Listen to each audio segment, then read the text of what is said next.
এই আসমানগুলো একটা না 7টা আসমান আল্লাহ পাক এমন ভাবে টানায় রাখছেন, উপর দিয়ে কোনো রশিও নাই, নিচের থেকে কোনো খুঁটিও নাই। কেমনে টানায় রাখলেন আমার আল্লাহ?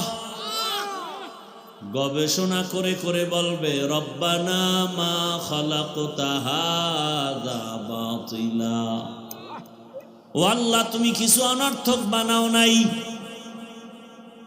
ফাকিনা আযাবান নার, তুমি দয়া করে আমাকে জাহান্নাম থেকে বাঁচাও। ও দয়ার আল্লাহ, আমি গবেষণা করার মতো মানুষের মেধা দিছি, আর কাউকে দেই নাই। এজন্যই তো মানুষের অনেক দাম।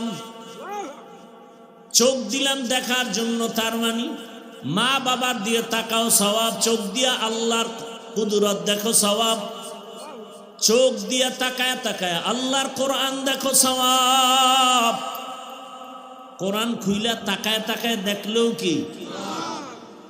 এখন যদি কেউ বলে কোরআন না বুঝিয়া পড়লে লাভ নাই, তারা বেঈমান।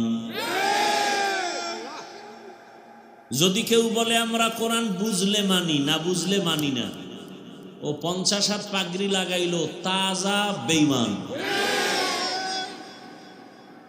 আর যে বলবে আমরা আল্লাহর কথা বুঝলেও মানি, না বুঝলেও মানি, ও রিকশাওয়ালা হলেও মুমিন।